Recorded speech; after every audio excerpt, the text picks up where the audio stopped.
Shalom saudara, kita akan buka sama-sama di dalam Lukas pasal yang ke-10. Dan firman Tuhan pagi hari ini adalah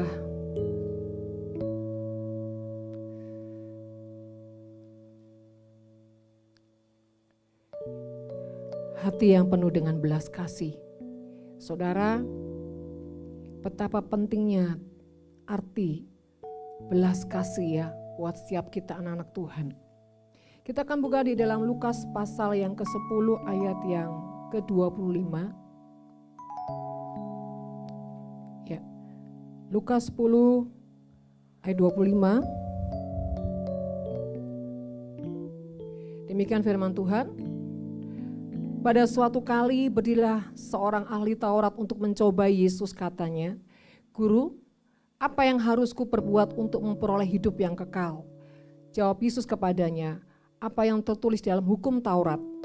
Apa yang kau baca di sana?"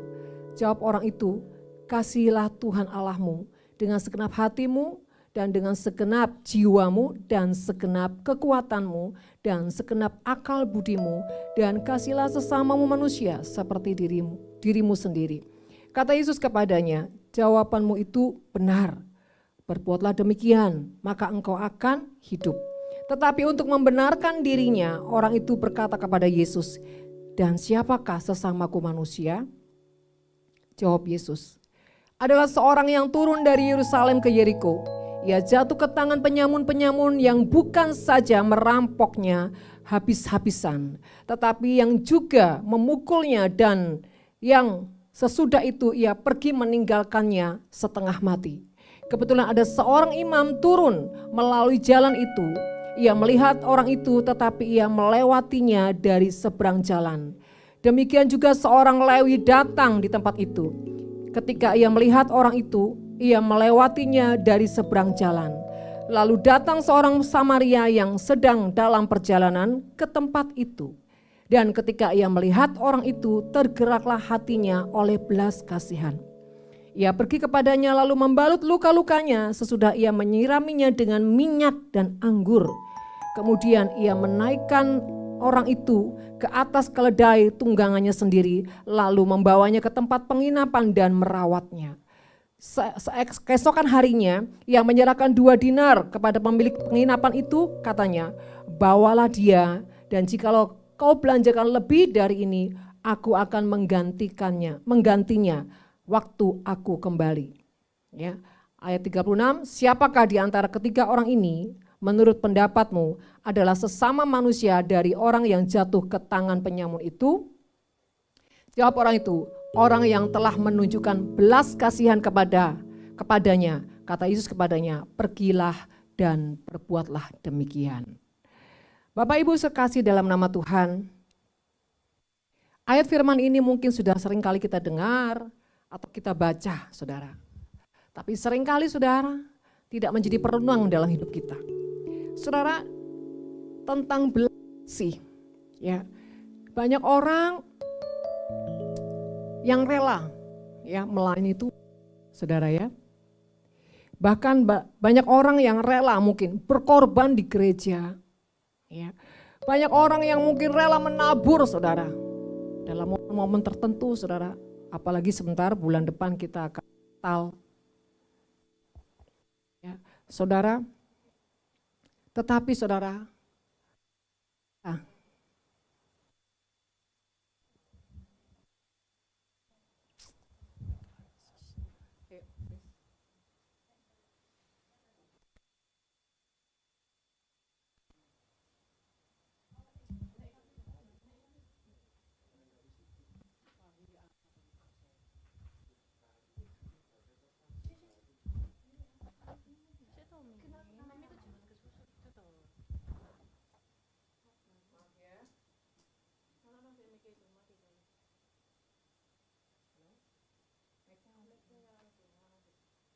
oke, maaf ya Bapak Ibu, ada gangguan teknik ini ya.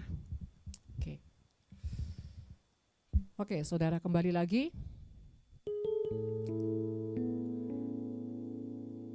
Banyak kita anak-anak Tuhan, ketika kita di tempat umum, ketika di dalam suatu organisasi, kita adalah orang-orang yang sepertinya rela membayar harga. Ya, bahkan kalau lagi momen Natal, momen Paskah, saudara ya, orang mungkin berbondong-bondong, saudara. Tetapi saudara, banyak orang juga ketika tidak ada siapa-siapa, mungkin tidak ada orang yang melihat, tidak ada orang yang kita kenal, saudara. Pada saat kita melihat atau menemukan orang-orang dalam kesusahan, seringkali, saudara, kita tidak punya hati yang penuh belas kasih. Jadi saudara terkasih, kita lihat sendiri di sini ya, di ayat 31, di situ dikatakan kebetulan ada seorang imam turun melalui jalan itu. Ia melihat orang itu tetapi ia melewatinya dari belakang jalan. Saudara, seorang imam. Ya, seorang imam itu seorang pemimpin dalam rumah Tuhan, saudara. Ya, tetapi seorang imam ini dia hanya melewati, saudara. Saudara terkasih, kalau kita baca ini memang kelihatannya sederhana, sepele.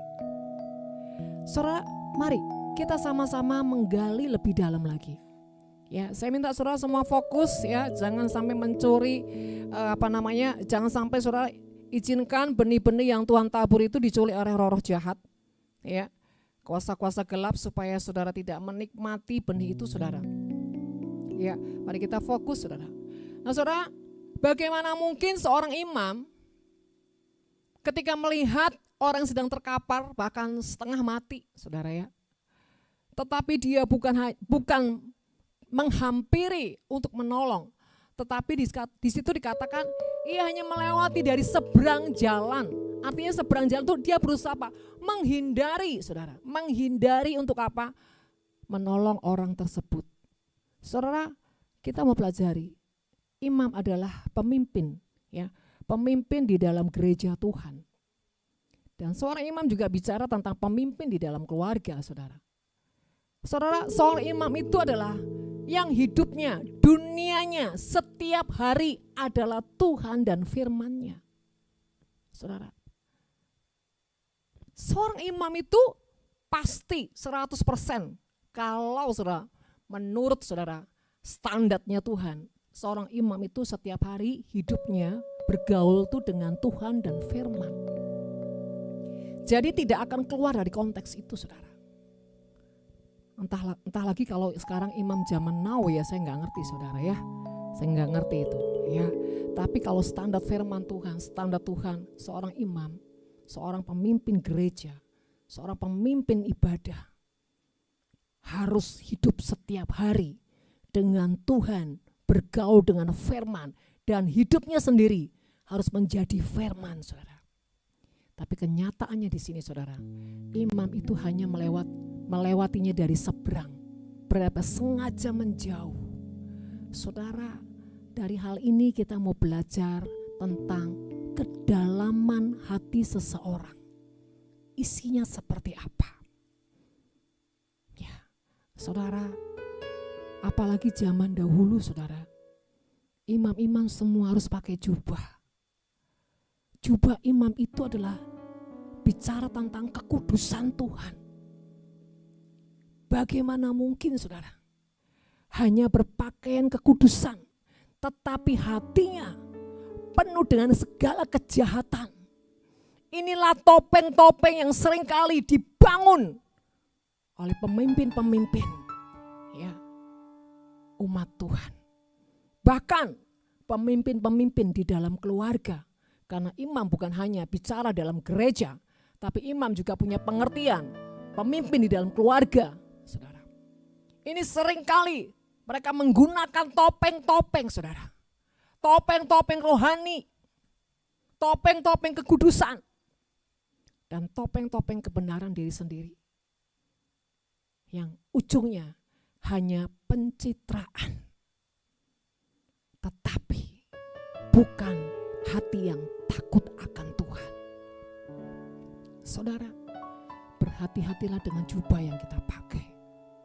Artinya setiap kepercayaan yang Tuhan berikan kepada kita itu enggak main-main. Benar-benar enggak main-main, saudara. Kalau kita sudah berani menyandang yang namanya imam, kalau kita sudah berani menyandang yang namanya pemimpin gereja, pemimpin ibadah, kalau hati kita tidak punya takut akan Tuhan, saudara, pasti hati kita juga tidak punya belas kasihan. Nah saudara, kalau di hati sudah tidak punya takut akan Tuhan, pasti tidak punya belas kasihan. Dan kalau hati manusia sudah tidak punya belas kasihan, berarti itu tidak ada Tuhan dalam hidupnya.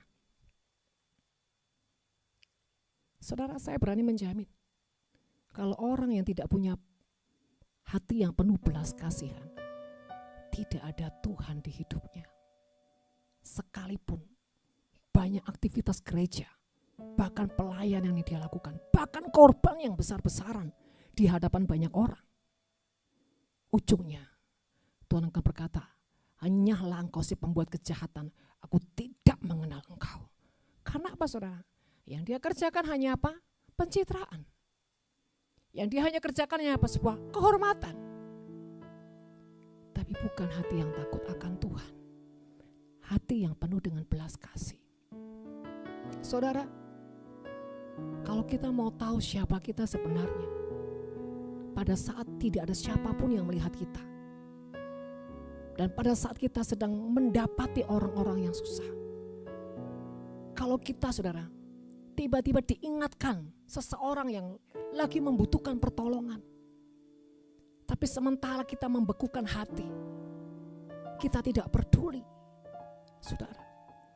Bahkan kita berkata, saya saja hidup masih susah, ngapain urusin orang, ngapain nolong orang. Saudara, kalau hati kita sudah mulai ada kejahatan seperti itu, bagaimana kita bisa datang dengan begitu pedenya menyembah Tuhan? Mana mungkin saudara. Kalau hati kita masih penuh dengan kejahatan dan kemunafikan, kita orang-orang yang tidak layak datang dalam hadirat Tuhan. Saudara, berbeda ya, hati yang penuh dengan kejahatan dengan orang yang masih berdosa. Kalau hati yang masih penuh dengan kejahatan tuh bicara niat, saudara. Hati yang masih keras, hati yang susah dengan pertobatan, hati yang masih penuh dengan kesombongan, keangkuhan, kebenaran diri sendiri. Ini susah. Tetapi berbeda dengan orang yang punya banyak kelemahan, punya banyak ikatan dosa, tetapi hatinya penuh dengan belas kasih. Saya percaya setiap orang yang hatinya penuh dengan belas kasih, sesungguhnya dialah orang yang sejujurnya takut akan Tuhan. Hanya saja masih harus melewati banyak proses. Tapi bayangkan saudara, kalau hati kita ini tidak punya belas kasih, maaf saudara, saya banyak menyaksikan orang-orang itu bertopeng. Baik di luar, di depan banyak orang, cuma mau action, ya cuma mau pencitraan, cuma mau dipandang orang hebat, terhormat. Saya tidak pernah kagum dengan orang yang memberi di depan banyak orang, saudara. Tapi saya akan kagum ketika orang memberi dengan yang tersembunyi, tidak perlu dipublikasikan. Orang seperti inilah orang yang takut akan Tuhan. Saya tidak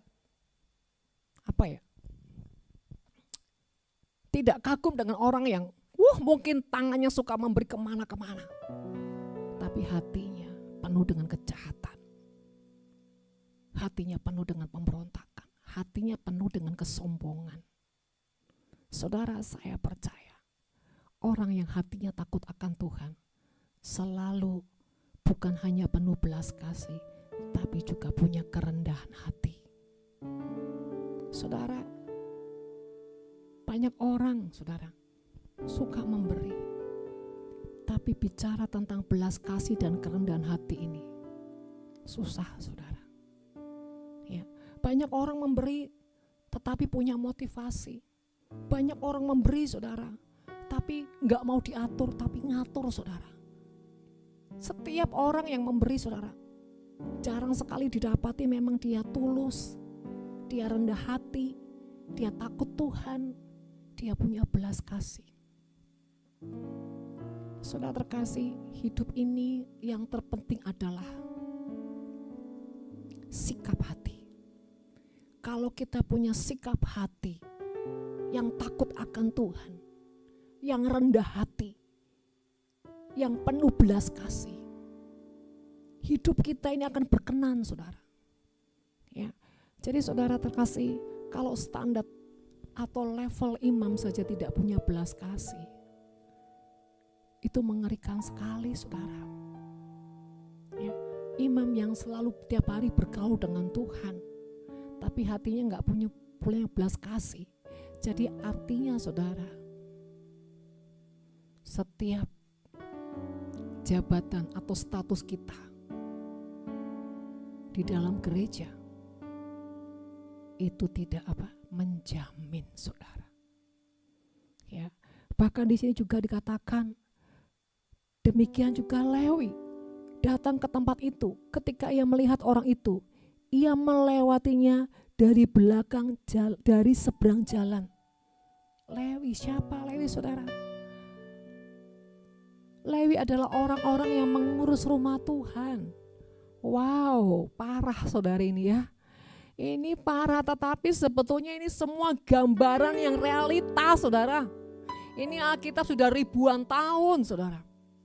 Dan ini menggambarkan sesungguhnya realita akan kondisi hati baik, saudara, pemimpin-pemimpin gereja maupun pengurus-pengurus gereja, pengurus-pengurus rumah Tuhan.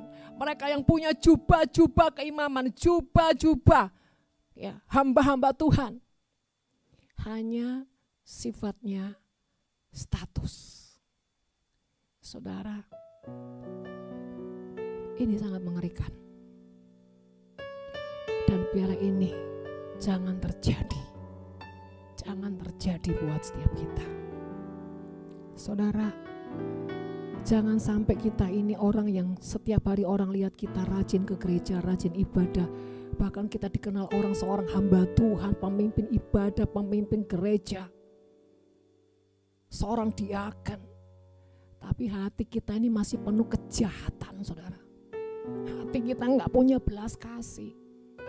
Gak pernah memikirkan, saudara, setiap penderitaan orang lain. Jangankan orang lain, saudara, mungkin keluarga, mungkin saudaramu yang kau lihat dengan mata kepalamu. Mereka tidak bisa makan, mereka dalam kesusahan. Tapi kau menutup mata, kau menutup telinga. Tapi begitu kau keluar, kau memberikan semuanya yang terbaik, saudara.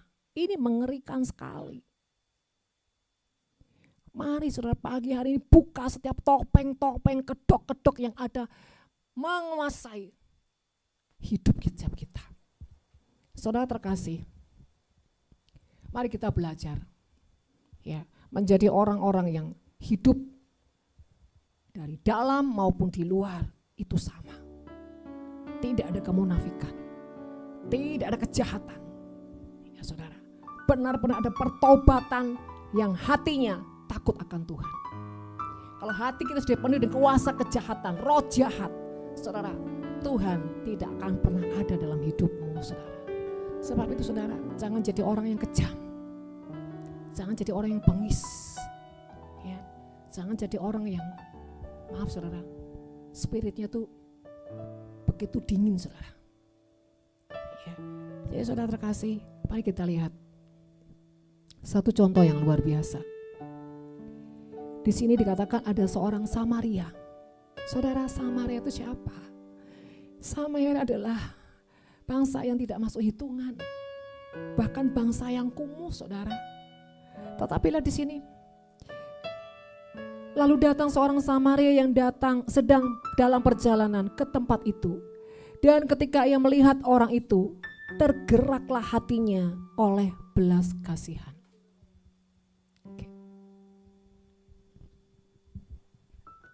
Ya, saudara, orang Samaria ini hatinya tergerak oleh belas kasihan. Nah, saudara, apa yang dilakukan? Ia pergi kepadanya lalu membalut luka-lukanya. Dia bukan hanya saudara turun atau dia perintahkan orang, tapi dia sendiri turun tangan untuk membalut luka-lukanya. Sesudah ia menyiraminya saudara dengan minyak dan anggur. Saudara, minyak dan anggur ini punya makna yang sangat-sangat dalam. Orang Samaria ini bukan hanya saudara membalut luka-lukanya. Tidak hanya seperti, tapi dikatakan menyirami dengan minyak dan anggur. Saudara, minyak ini bicara sesuatu yang punya nilai. Ya. Minyak ini bicara sebuah pengorbanan yang sangat dalam. Saudara, minyak juga bicara tentang saudara nilai-nilai, saudara. Pengurapan. Bahkan, saudara, anggur bicara apa? Sesuatu yang sangat mahal. Jadi saudara, antara minyak dan anggur ini punya nilai yang mahal kalau kita melihat pada orang-orang Yahudi, saudara. Ya. Saudara terkasih, artinya orang Samaria ini tidak menahan apapun miliknya demi untuk apa? Merawat, membalut orang yang sedang mengalami penderitaan. Saudara, dia berikan semuanya. Minyak dan anggur.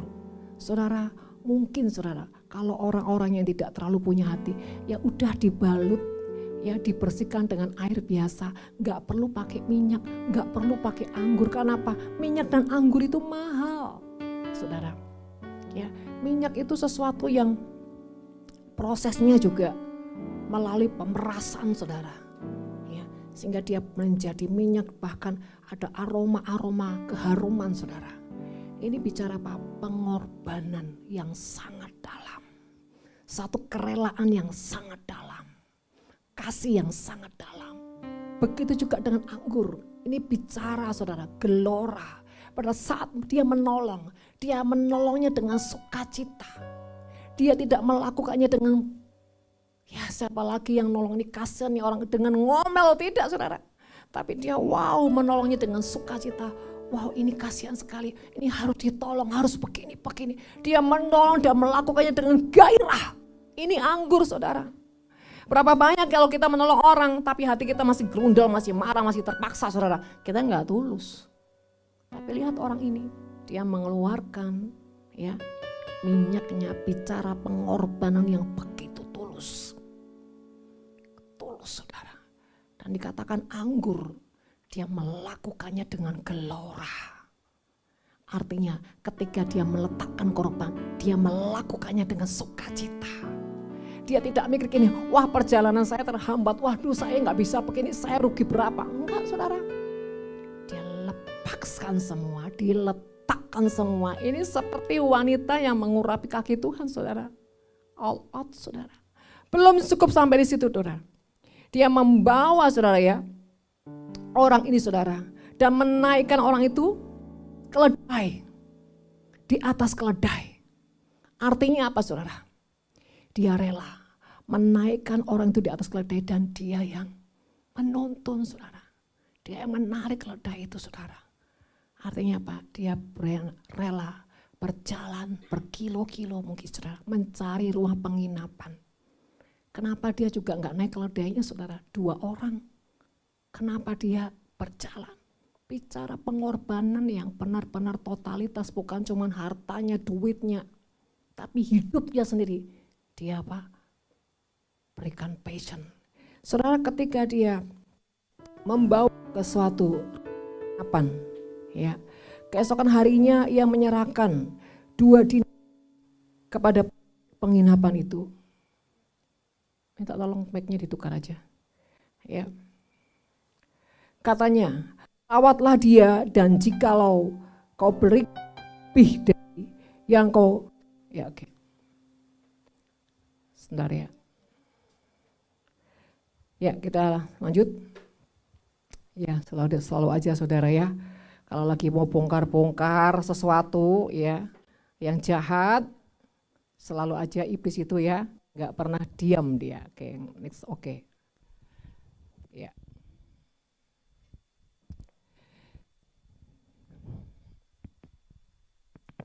Ya, saudara. Saya lanjut ya, ayat 35. Keesokan harinya ia menyerahkan 2 dinar kepada pemilik penginapan itu. Katanya, rawatlah dia, dan jikalau kau belikan lebih dari ini, aku akan menggantinya waktu aku kembali. Saudara, dia menyerahkan saudara orang ini ke tempat penginapan dan diberikannya juga saudara uang. Bahkan bukan sampai di situ, dikatakan kalau itu masih kurang, nanti saya akan bayar, saya akan kembali. Wow, saudara. Saudara, ini orang yang dia nggak kenal. Siapa dia? Kerabat juga enggak. Ya, saudara juga enggak. Tapi orang ini saudara mengatakan, aku akan menggantinya pada waktu aku kembali. Bayangin saudara. Saya tanya sama Bapak Ibu Saudara, kalau itu terjadi dalam hidup Bapak Ibu Saudara, apakah Bapak Ibu Saudara akan melakukan yang sama? Saudara yang kekasih, betapa banyaknya manusia sudah hatinya menjadi dingin, tidak ada kasih. Tapi bicara kasih kemana-mana saudara. Bapak Ibu Saudara terkasih dalam nama Tuhan, betapa pentingnya hati ini mempunyai rasa belas kasih. Saudara tahu nggak? Hati yang penuh belas kasih itu adalah hati yang sesungguhnya, yang dierami hatinya Tuhan. Orang yang hatinya penuh belas kasih dan benar-benar tulus saudara.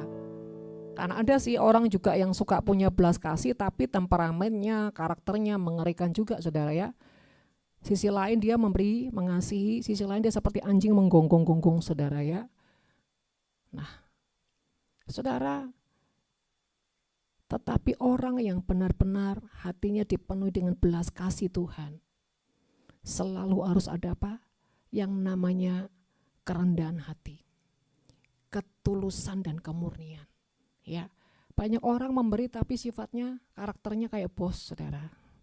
Ya, sikapnya seperti Tuhan saudara ya, bahkan mungkin lebih sombong dari Tuhan. Tuhan aja nggak sombong saudara ya.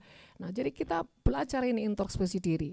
Bukan berarti orang yang suka memberi kalau karakternya saudara seperti anjing menggonggong, seperti kuda liar saudara ya, kita bertobat saudara ya. Karena nanti apa yang kita berikan, kita lakukan semua itu akan dimuntahkan Tuhan saudara. Bukan itu yang Tuhan mau. Hati yang penuh belas kasih itu juga hati yang punya kerendahan hati. Ya, bukan yang sombong saudara ya. Karena banyak orang punya belas kasih tapi kesombongannya juga hebat saudara. Sehingga kita seringkali menjadi orang yang gak jelas gitu loh hatinya, gak murni gitu saudara ya. Nah saudara terkasih, yang Tuhan mau pagi hari ini adalah di mana kau punya belas kasih, bahkan belas kasihmu tuh benar-benar belas kasih yang nilainya itu sangat-sangat saudara ya. Sampai ada rasa korban di situ. Tapi ketika kau meletakkan korban itu dikatakan minyak dan anggur saudara. Jadi sebetulnya message pagi hari ini bukan cuma hati yang penuh belas kasih, tapi hati yang penuh belas kasih dan memberikannya yang terbaik dan senyum saudara ya. Bukan gitu saudara, tapi senyum, sukacita. Artinya apa? Kalau kita memberikannya dengan yang terbaik, bahkan bisa bila perlu saudara, kalau saya lihat orang Samaria ini semuanya dia berikan. Kenapa saudara? Kalau dia katakan begini kok, kalau masih kurang ya, aku akan menggantikannya. Berarti apa? Dia udah gak ada uang lagi saudara. Kenapa? Dia udah berikan semuanya. Dia katakan, aku akan menggantinya waktu apa? Aku kembali. Nah kalau dia memang punya uang lebih, saya percaya dia akan tanya berapa ya kira-kira habisnya. Bahkan dia akan berikan lebih saudara. Kasih deposit yang lebih supaya apa? Dia nggak usah kembali saudara. Tapi di sini dikatakan kalau masih kurang nanti aku menggantinya waktu aku kembali.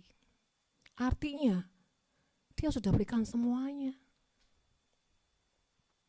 Saudara, kalau ini terjadi atas hidup kita, beranikah kita melakukan seperti ini? Dalam hidup ini kadang-kadang saudara tanpa sadar ada ujian-ujian Tuhan yang kadang kita tidak mengerti. Ujian-ujian yang kita lewati. Ya, jadi saudara terkasih, mari kita mengevaluasi hati. Sudahkah kita orang yang punya belas kasih? Ya, dan belas kasih kita yang kita lakukan benar-benar murni, saudara. Bahkan sampai nilai korban yang kita letakkan di kaki Tuhan lewat orang-orang yang Tuhan taruh di hati kita, saudara. Dan kedua, kita melakukannya dengan sukacita, walaupun mungkin saudara, kita juga masih pas-pasan, Bu. Saudara, percayalah, ketika kau melakukan yang terbaik bagi Tuhan lewat jiwa-jiwa yang Tuhan taruh di hatimu, Tuhan akan perhitungkan semuanya. Dan satu hal yang saudara kita tidak boleh kita lupakan. Takaran kita akan dilihat Tuhan. Jadi kalaupun kita memberi yang banyak, tapi kalau hati kita penuh kelicikan, hati kita bermanipulasi di dalamnya, itu juga akan dimuntahkan Tuhan. Tapi sebaliknya, kalau kita berpelit-pelit ria, saudara, ya, itu bukan cuma dimuntahkan Tuhan, akan dihardik Tuhan, saudara. Jadi saudara kasih, mari jangan jadi orang yang punya selupung-selupung rohani, tapi jadilah orang yang benar-benar hidupmu itu rohani, bukan rohana, saudara ya. Jadi terkasih, artinya hati dan perbuatan kita itu selaras, ya, selaras. Bukan karena saya namanya laras hati, saudara, kebetulan aja, saudara ya. Jadi artinya selaras itu benar-benar murni, lurus, seimbang, saudara. Jadi saudara terkasih, mari. Kalau didapati hati kita masih penuh dengan kejahatan, penuh dengan trik-trik, saudara, mari kita bertobat. Ya, Tuhan mau hidup kita benar-benar orang yang punya belas kasih. Dan saya percaya kalau kita hidup dengan belas kasih Tuhan, saya percaya hidupmu bukan hanya dipelihara Tuhan, tapi hidupmu dan keturunanmu adalah orang-orang yang ujungnya tidak akan meminta-minta. Amin, saudara. Nah, selanjutnya saudara, kita belajar di sini adalah tentang, nggak tahu ya, saya menjadi satu punya rema. Di sini dikatakan tentang minyak dan anggur ini loh, saudara. Ya, dari tadi seperti kayaknya minyak dan anggur, saudara ya. Saudara, bicara minyak, kalau kita semua tahu proses minyak, saudara ya. Saya sih nggak terlalu tahu, saudara, tapi ya saya kurang lebih lah mengerti sedikit-sedikit, saudara. Yang namanya proses minyak, saudara, dari kelapa, terus dikupas, saudara ya. Terus mulai mungkin juga pemarutan, saudara ya. Mungkin pemerasan, saudara. Atau lagi dimasukkan ke penggorengan sampai, saudara ya, sampai benar-benar menjadi ampas, saudara. Ini proses perapian, saudara ya. Proses pemerasan, proses perapian sangat dalam. Artinya bicara hidup kita. Kalau hidup kita diizinkan Tuhan melewati masa-masa seperti itu. Ya, dan ujungnya saudara, hidup kita menjadi orang yang diletakkan untuk kemuliaan Tuhan. Artinya kita udah susah-susah begini begitu, ujungnya saudara, aduh Tuhan, kok cuma begini-begini aja. Atau sesuatu yang kita sudah kumpulin, pekerjaan kita udah bertahun-tahun untuk nabung, saudara ya. Wah, dengan harapan saya mau nabung nih ya, saya mau deposit ya. Deposit udah bertahun-tahun, ujungnya gini. Tuhan bilang begini, tidakkah kau punya belas kasih? Saudara, Tuhan, deposit baru mau cair. Tuhan ini kok mesti tahu aja. Tabungan baru napas Tuhan. Tuhan ini kok ngelirik aja. Saudara, itu bicara minyak. Setiap pengorbanan, setiap apapun yang kau kumpulkan, mungkin sen demi sen, dolar demi dolar, kalau yang punya dolar, saudara ya.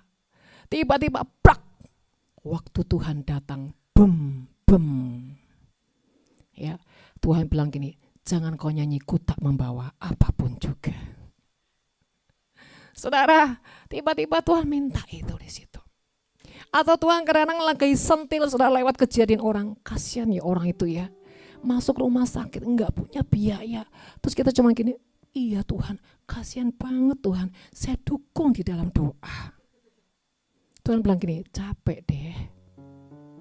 Saudara terkasih, hati-hati ya, kalau Tuhan lagi ngajak kita ngobrol tapi ujungnya Tuhan nyindir kita, kalau kita bukan enggak peka ya, pura-pura enggak peka kali ya. Jadi pasnya begitu deh, pura-pura enggak peka gitu ya, dengan argumen yang saya juga masih punya ini Tuhan, defisit juga ini, bahkan ini kurang nih Tuhan, kalau kurang nih, nah Tuhan bilang ini, itu kan kurang kan, nanggung kan, ya udah kasih saja.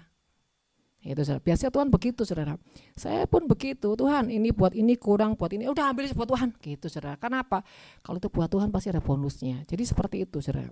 Bahkan ketika saudara ya, wah kayaknya sudah mulai banyak ini ya duit. Wah hati saya bilang, ada nggak usah ke sana, ujung-ujung juga entah tuh mau ambil gitu ya. Kita harus berjaga-jaga saudara ya, gitu saudara. Saya nggak munafik gitu ya. Ketika saya udah merasa, wih lumayan ini ya, wah tabungan lumayan nih. Saya bilang ini, udahlah nggak usah menggoda Tuhan lah, sudah saya tinggalkan semua itu. Kenapa? Saya harus berjaga-jaga kalau tiba-tiba Tuhan begini, win, hai gitu saudara. Saya udah tahu kalau udah win gitu ya. Karena saya tahu nada Tuhan ketika Tuhan mau minta sesuatu dalam hidup saya. Saya bilang, hai Tuhan, saya bilang silakan habiskan semuanya. Tapi jangan lupa Tuhan beri aku kunci kerajaan surga. Ketika membutuhkan berangkas surga, aku punya kuasa tak membuka dan menutupnya. Gitu saudara ya. Jadi saudara, saya harus happy ya. Karena hati kita tuh enggak boleh terikat di situ saudara. Ya, kita harus jadi orang yang teruji di dalam mamon ya. Apalagi mama harus lepas dari mamon saudara ya. Oke, kita lanjut saudara. Bicara anggur. Semua kita lepaskan harus dengan hati yang gembira. Haha, adalah obat. Semua diambil enggak apa-apa. Seperti obat. Hati yang senang, ambil saja, tetapi semangat yang patah membunuh tulang. Hati yang gembira, haha, Tuhan senang. Jadi saudara kalau saudara tertawa berarti saudara siap-siaplah dengan Tuhan. Oke? Nah saudara terkasih, jadi saudara biarlah pagi hari ini menjadi perenungan yang benar-benar bukan hanya menggelitik tapi menggaruk semua hati saudara ya. Saya bersuka cita kalau ada orang-orang yang sedang digaruk Tuhan. Sebab apa? Ketika kau dibersihkan, engkau akan diisi jauh lebih banyak. Amin. Tapi jangan motivasi saudara seperti orang yang sedang bermain judi saudara ya. Tapi tulus saja. Oke saudara, saya rasa firman Tuhan cukup di sini dan kita akan kembali merenungkan firman Tuhan dan kita akan memuji Tuhan. Saudara, percayalah ketika kita menjadi orang yang sangat penuh belas kasih, tanpa sadar Tuhan selalu ada di hatimu dan Tuhan selalu berkata, apapun juga yang kau butuhkan nak, aku selalu sediakan bagimu. Amin. Jadilah orang yang saudara yang selalu ya ingin menjadi berkat dimanapun engkau ada ya. Bahkan saudara bukan hanya menjadi berkat dalam skup kecil, menjadi berkat bagi seluruh dunia. Wow saudara ya, berarti saudara ada orang-orang yang sangat-sangat dipercaya Tuhan. Amin.